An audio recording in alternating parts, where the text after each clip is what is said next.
Ayub alaihissalam diberikan oleh Allah kekayaan yang luar biasa. Dan Allah pun memberikan Ayub alaihissalam anak sebanyak 10 orang. Anak yang luar biasa cakap-cakapnya, luar biasa pula santun-santunnya, luar biasa pula kepintarannya.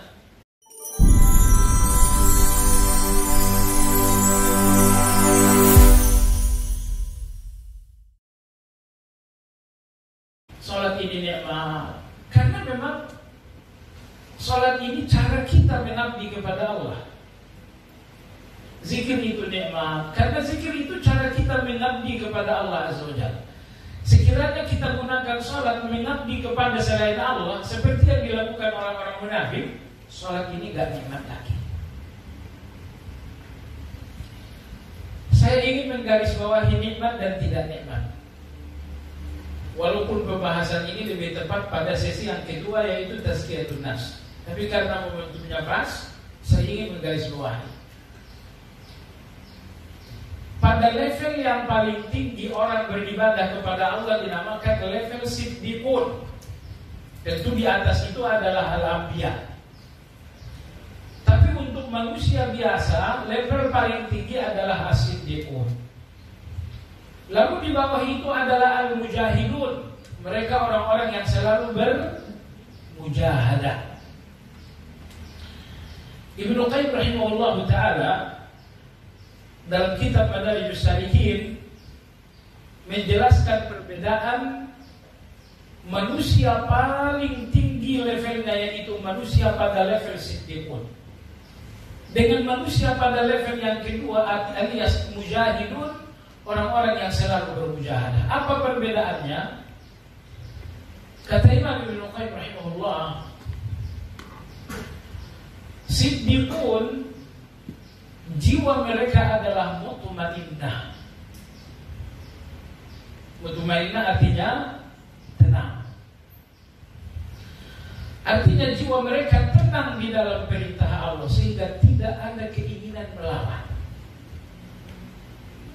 Jiwa mereka pun mutmainnah di dalam larangan Allah, sehingga tidak ada keinginan untuk berontak. Itulah siddiqun. Siddiqun bertemu dengan lawan jenis yang indah dan buka aurat, tidak ada hasrat sama sekali. Siddiqun bertemu dengan peluang riba dengan keuntungan 1 miliar per minggu, tidak ada hasrat sama sekali. Kenapa? Jiwa mereka mutmainnah di dalam larangan, mutmainnah pula di dalam perintah. Mutmainnah dalam perintah, sehingga jiwa mereka tidak pernah berpikir melawan Allah.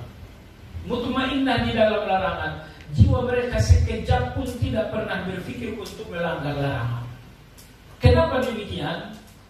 Jawabannya adalah mereka mencicipi manisnya ketaatan, sehingga mereka tidak pernah berpikir untuk meninggalkan ketaatan. Karena mereka mencicipi manisnya taat, sehingga mereka merasa pahit dengan maksiat. Karena ini dua hal yang tidak berpisah. Orang yang mencicipi manisnya ketaatan, maka maksiat bagi mereka sangat pahit. Tapi kalau ternyata masih ada maksiat yang pahit, berarti karena terlalu jarang mencicipi manisnya ketaatan.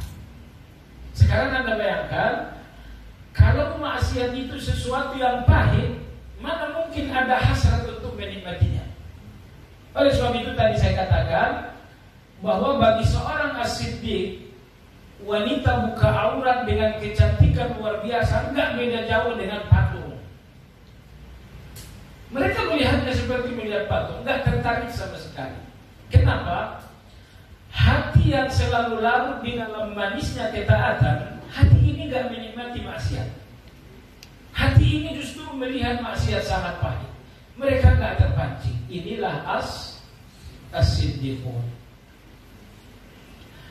Lalu di kelas yang kedua adalah mujahidun. Artinya orang-orang yang bermujahadah. Siapa mereka? Mereka orang-orang yang hatinya berontak di dalam ketaatan. Bangun jam 3, enggak usah dulu deh sholat malam. Tapi dia lawan. Hawa nafsunya berontak, namun dia lawan, mujahadah. Ya, hasil dari perlawanan dia menang, akhirnya salat malam. Begitu memang mengambil gambar, memegang gadget begini, lalu ditawarkan gambar dan video yang macam-macam. Muncul hasrat dan keinginan, tapi kemudian dia lawan, mujahadah. Kemudian dia menang. Itu di kelas yang kedua. Mereka-mereka yang masih terombang-ambing dengan godaan-godaan, namun mereka melawan dan memenangkan perlawanan. Insya Allah ada di kelas yang kedua. Sesekali ada di kelas pertama. Sesekali. Iman kita naik dan turun. Ketika naik, Anda sampai di kelas pertama. Sehingga begitu melihat orang-orang buka mata, kelas pertama. Masalahnya kelas pertama gak lama-lama, 1 hari. Hari keduanya amblas lagi ke kelas yang kedua. Kelas apa tadi?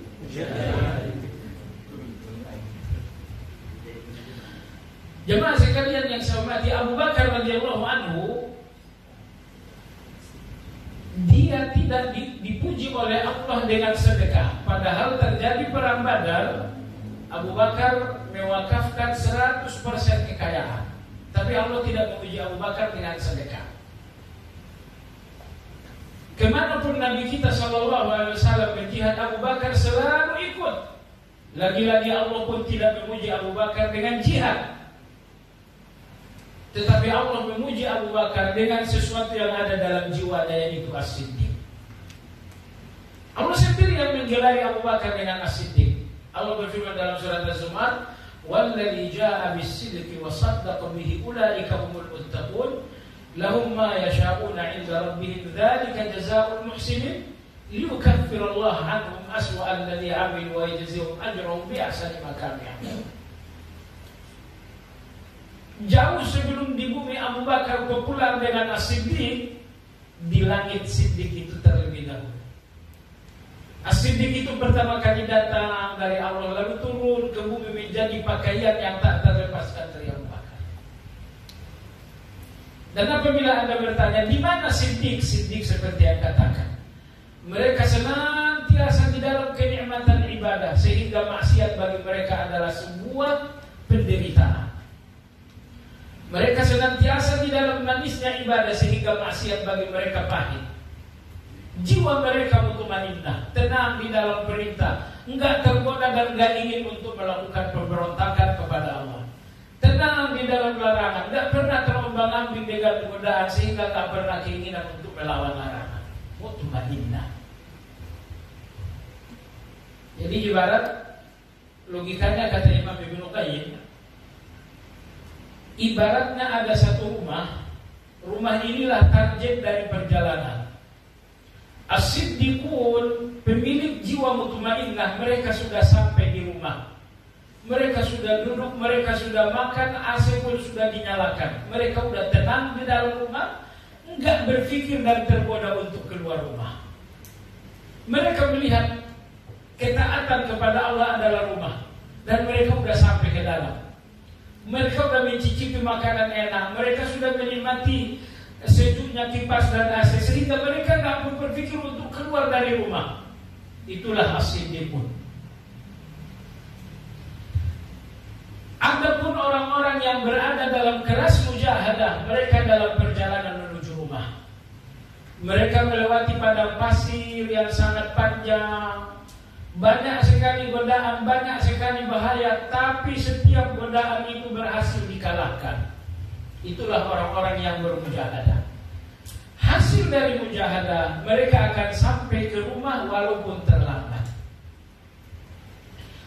Target kita jemaah sekalian, entah berapa lama kita akan membentangkan usia di atas kehidupan, target kita adalah ketika seluruh manusia mengucapkan inna lillah untuk kita mati sebagai as-siddiq. Sekarang Anda sudah tahu Apa perbedaan al-mujahadah, al-mujahidun dengan musiddiq? Anda udah tahu. Di tangan Anda sekarang ada ikhtiar, di dalam hati Anda ada kesungguhan. Berjalanlah dan jangan pernah mundur. Pastikan ketika ucapan innalillah diucapkan untuk Anda telah sampai kepada masjid itu. Bisa kan? Insyaallah.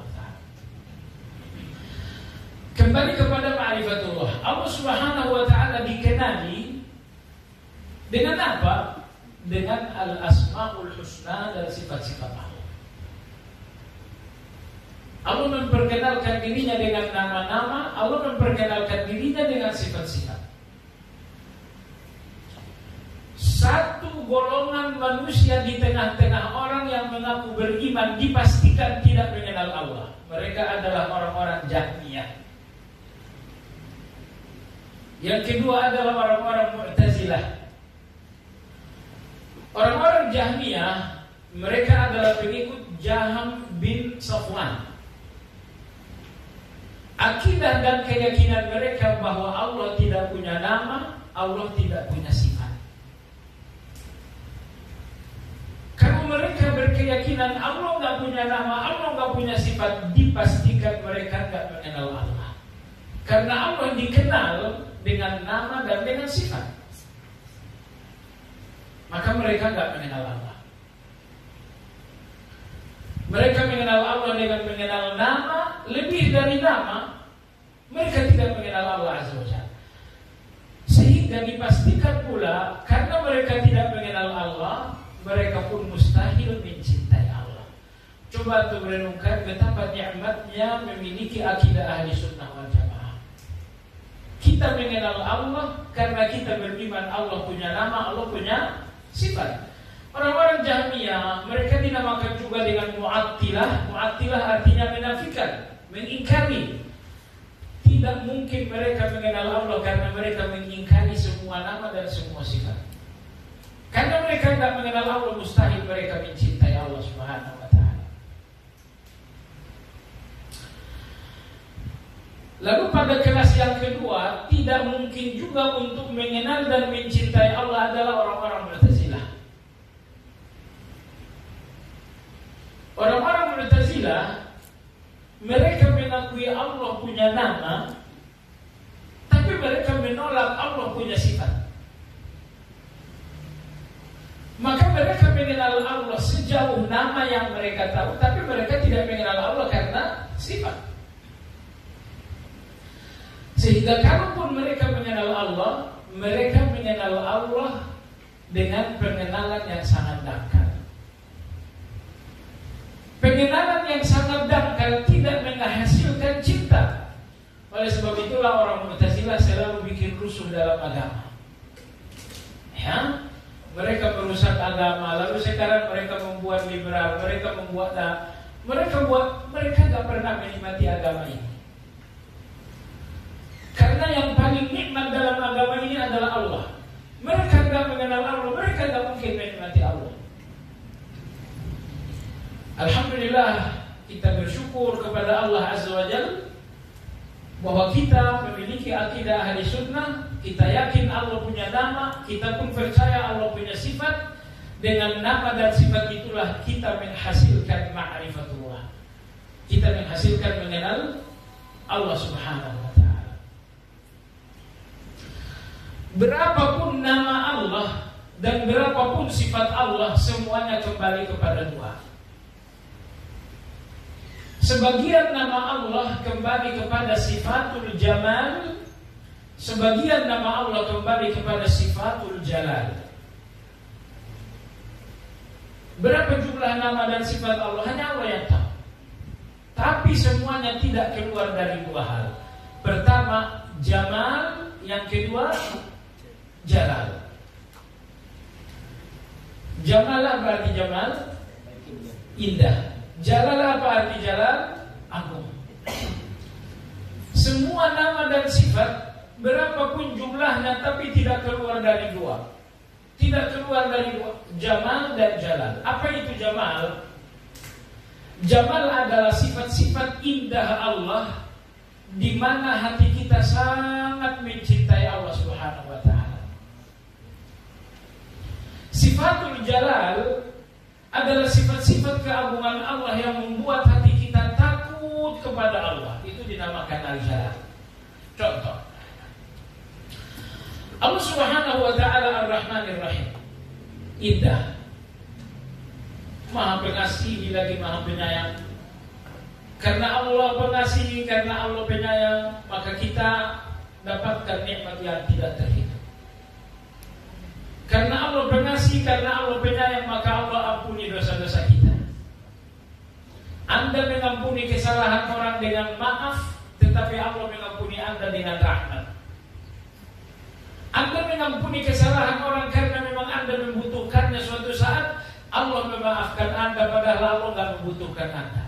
Allah memaafkan Anda murni karena Allah rahmat. Maka maaf yang sesungguhnya maaf dari yang Maha Pemaaf, Allah Azza wa Jalla.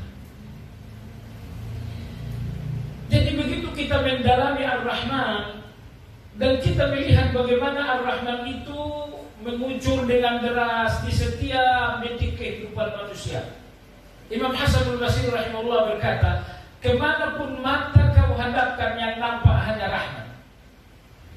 Anda pandang ke belakang ada pohon-pohon, itu rahmat. Anda buka pintu di depan ada mobil, itu rahmat. Anda lihat anak-anak jalan, itu rahmat bagi orang tuanya.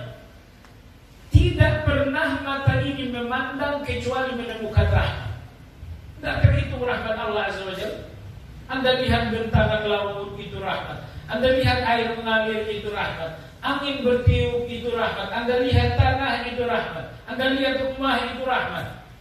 Meskipun sebagian rahmat bukan milik Anda tapi milik orang, intinya semua yang tersentuh pandangan adalah rahmat. Cuma sekalian, begitu kita dalami Ar-Rahman, kita dalami Ar-Rahim, hati ini mencintai Allah. Ini namanya tadi sifatul jamal. Yang kedua misalnya Allah Subhanahu wa taala Al-Halim. Bahasa Indonesia Al-Halim, Allah Maha lembut. Tapi arti Al-Halim yang sesungguhnya bahwa Allah tidak pernah menyegerakan hukuman, tetapi selalu menunda azab. Anda berdosa, Anda langsung dihukum oleh Allah. Ditunda dulu. Ditunda setahun, ditunda 2 tahun. Firaun didakwa oleh Nabi Musa dan Firaun membangkang dan langsung dihukum oleh Allah. Jarak antara pertama kali Nabi Musa berdakwah sampai Firaun tewas, Ibnu Jauzi dalam Sayyidul Qadir mengatakan ini 40 tahun. Artinya apa? Allah berikan waktu untuk Firaun 60 tahun, 40 tahun akan dia berubah. Tapi 40 tahun ternyata tidak berhasil membuka kesadaran. Akhirnya Allah Subhanahu wa taala menghukum Firaun. Sehingga sebagian ulama kita, kalau nggak salah Imam Ayyub As-Sikhtiyani, Imam Ayyub As-Sikhtiyani berpikir betapa lembutnya Allah kepada Firaun. Dia yang demikian salah, demikian kejam, membunuh laki-laki dan perempuan, anak laki-laki dan anak perempuan. Allah berikan waktu untuk ia sadar selama 40 tahun. Di samping itu Allah memerintahkan kepada Musa dan Harun. Allah berfirman, "Fa'tiyahu faqula lahu qawlan layyinan la'allahu yatadhakkaru aw yakhsha." Wahai Musa, wahai Harun, jumpailah Firaun. Sampaikanlah kebenaran dan nasihat, dan pastikan bahwa nasihatmu disampaikan dengan kelembutan. Imam Ayyub As-Sikhtiyani rahimahullah, apabila ini kelembutan Allah untuk Firaun, padahal Firaun musuh Allah, seperti apa kelembutan Allah kepada Anda sementara Anda siang dan malam sujud kepada Allah? Allah Akbar. Inilah Al-Halim. Allah tidak pernah tergesa-gesa menghukum. Bayangkan kalau Anda disakiti orang jam 12, 1 menit Anda balas dendam. Tidak. Allah nggak pernah dirugikan dengan maksiat manusia, maka Allah nggak pernah terpancing dengan maksiat manusia. Firaun maksiat, sombong, mengaku dirinya Tuhan. Tidak. Allah tidak terpancing. Allah membentangkan waktu yang cukup lama, 40 tahun. Ternyata 40 tahun ini tidak menjadi jalan kesadaran. Akhirnya Allah. Ini namanya Al-Halim.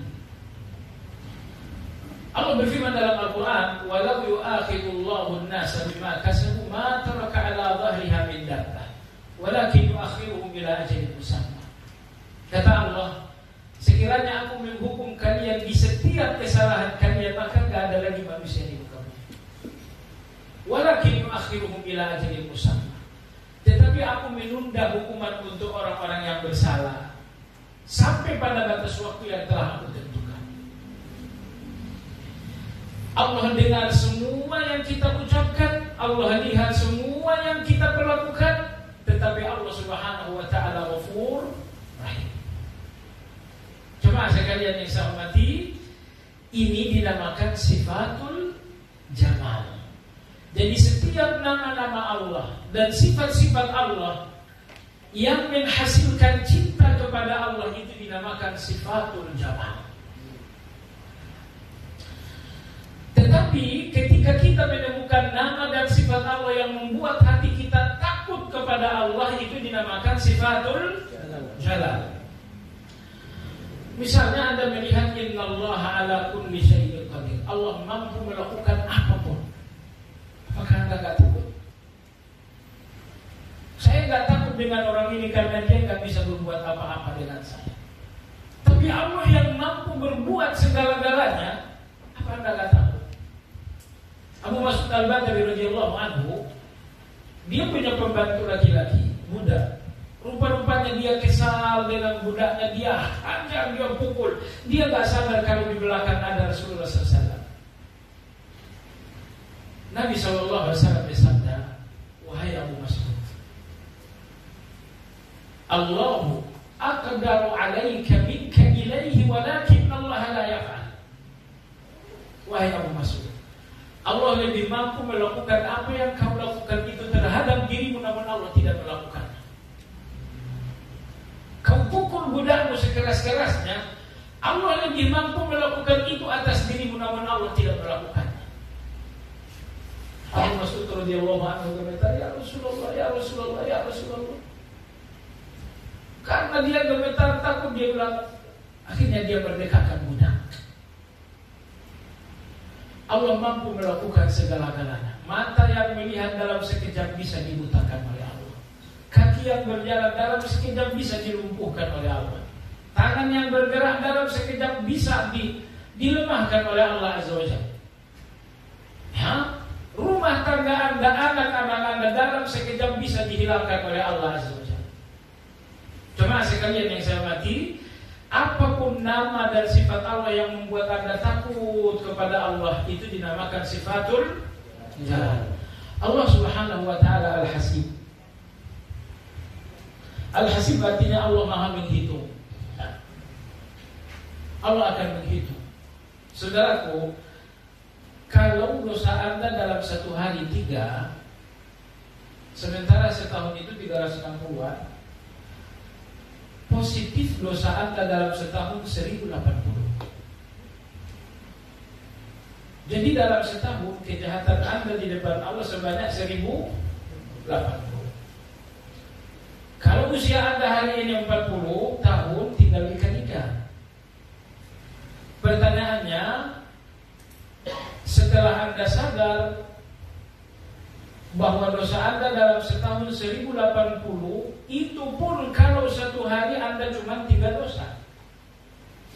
Tapi di zaman dosa ini gak mungkin orang punya dosa cuma 3, kecuali orang yang tidur bangun di rumah. Adapun dia keluar berinteraksi tentang bekerja dengan, mustahil dosa ada 3 sehari. Tapi anggaplah Anda orang yang paling saleh di dunia, dosa sehari cuma 3, dikali setahun hasilnya 1080. Inilah fakta setahun dari usia hasilnya 1080 kejahatan. Di pengadilan dunia, satu kejahatan saja Anda nggak bisa melepaskan diri, Anda ke penjara.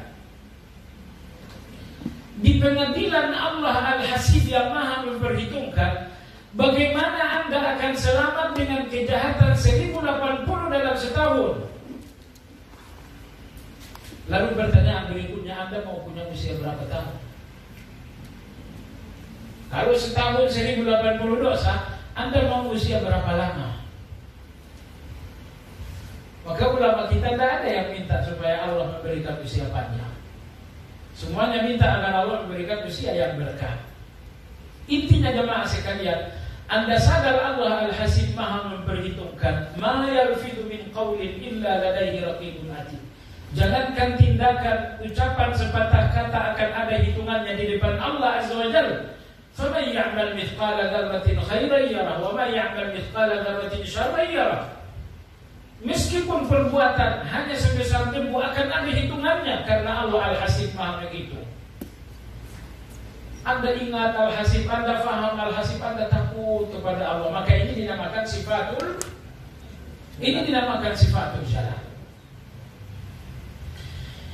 Jemaah sekalian yang saya hormati, agar manusia mengenal diri bahwa cintanya kepada Allah adalah cinta yang jujur, bukan cinta yang dusta, maka Allah menguji manusia.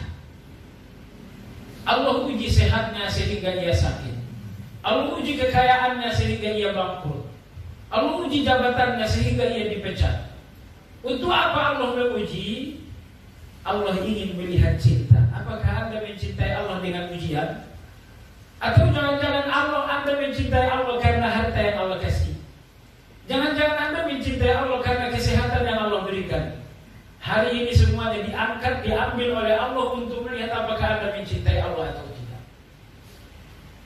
Ayub alaihi salam disebutkan oleh Ibnu Katsir pada tafsir Ibnu Katsir jilid ke-5. Ayub alaihi salam diberikan oleh Allah kekayaan yang luar biasa. Dan Allah pun memberikan Ayub alaihi salam anak sebanyak 10 orang.